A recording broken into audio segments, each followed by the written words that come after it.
My dream guy broke my heart and allowed me to find the love of my life. His snarky remark turned out to be the best thing anyone's ever said to me. Back in my college days, I fell very neatly into the category of girls who efficiently filled a guy's need for a friend or a little sister, but never for a girlfriend. I was obsessed with sports, by that time working the night shift and writing sports for a daily newspaper, fiercely independent, and a country mile from what one might define as hotness. In short, it seemed that I was a real hoot to hang with, but possibly not high on the scale of alluring young females to date. It's okay, a decade later I've gotten over it, I promise. Seriously. I say all of that so that you will have the background for the story I am about to tell. It involves the weirdest thing anyone has ever said to me and the nicest thing anyone has ever done for me. At the same time. It was late at night in a Starbucks parking lot. At least in my college years, Starbucks parking lots were kind of the place where things went down. It was hot in that thick summer night way, the type of heat that you kind of swim through, the type that catches at smells and magnifies them. In this case, coffee hung in the air, sweet and nutty. Voices and laughter came in waves as the Starbucks door opened and closed. I stood outside my car after a long evening of chatting with friends and waited.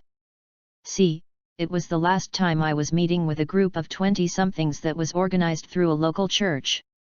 We met weekly at Starbucks but took summers off, which meant that I would be unlikely to cross paths with any of the other members until September. They were friends, but only in the sense that our friendships were rooted in our weekly meetings. The catch was, as these things tend to go, there was this guy. This particular one was cute, had an accent, and was just the right amount of goofy to make me think I might have a shot with him. We got along great, and I had begun to get the vibe that he might be into me. Here's where I let you know that my vibes at the time were pretty undependable. Right. So I was standing at my car. He was parked one spot over, and we stood there semi-awkwardly as I tried to give him enough time to ask me out. If it was ever going to happen, he and I both knew it had to be now. We trickled through the last possible stream of small talk, unlocked our cars, started to climb into our driver's seats, and just when the proverbial and literal door was closing, he turned to me. Hey. Yes. Kiss a lot of boys this summer. And he was gone. Door shut, engine started, parking lot vacated. What just happened? I drove home in a moderate fury. What did he mean by that? Kiss a lot of boys this summer? How did he think that was even remotely the right thing to say? Even if he wasn't going to ask me out, at least he could not say that. What was his problem? What was mine for liking him in the first place? I stewed on his parting words for a good long time. But as the summer heat rose, I slowly cooled down. Everyone knows that falling in love involves two people, somehow miraculously sharing the same feelings about each other. Clearly, we did not. There was nothing I could do about that. But what still irked me was the fact that I had spent several years crushing on this guy. We would float in and out of each other's lives, and every time we reconnected, I would think, maybe. Yet there was never a maybe on his end, not even close.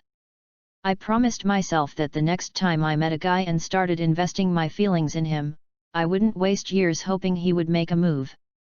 June burned off and my other friends returned from college.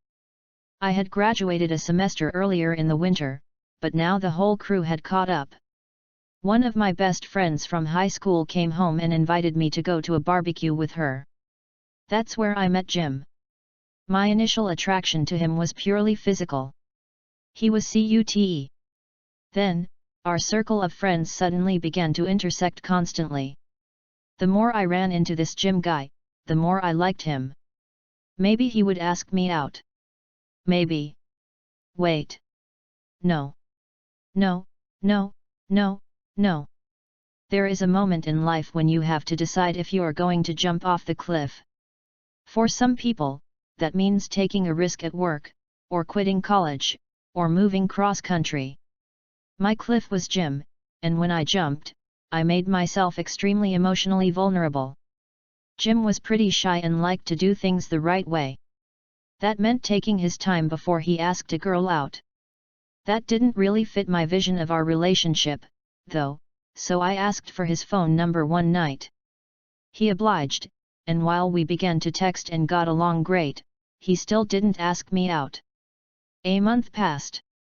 Then one night, we were hanging out with friends and went through the usual dance of talking and flirting until we said goodbye. Still not even a hint of a date invitation. So, I jumped off the cliff. I drove to a Starbucks, a different one than back in June. Like I said, a lot went down at Starbucks in those days, ordered a coffee, and composed a text. So, I'm just curious, are you thinking we're friend material or more than friend? I waited. And waited. An hour ticked by. Only then did I realize I had no signal in the Starbucks and the message had not even sent. Smooth operator. I moved outside, the text sent, and a reply followed a few minutes later. He didn't feel this was something we should text about. Could we meet sometime that week to talk? I'll spare you the long beautiful love story that follows. In short, we met in a park and took a long walk. He said he thought we should develop a stronger friendship before we dated. I said I was chock full of friends and wasn't particularly interested in climbing into the beloved friend zone with him. He didn't commit to anything that day, but the next day, he asked me out. He proposed less than a year later. 6 years into our marriage, I remind him often that I single-handedly dragged him into the best marriage either of us could have ever dreamed up. You're welcome, Jim. And that brings us back around to the nicest thing anyone has ever done for me. Back in the Starbucks parking lot, as a guy with a cute accent told me to kiss a lot of boys this summer, it felt like lowest point of my life. Not because he meant to hurt me, but because he didn't want me. What I didn't realize was that in that moment, I would develop the resolve I needed to refuse anything less than a deep relationship with my next crush. I learned an important lesson that night. That sometimes, if you're not willing to take a risk, you don't get the reward. So, thanks, Starbucks guy. And by the way, I did kiss one boy that summer. Still kissing him today.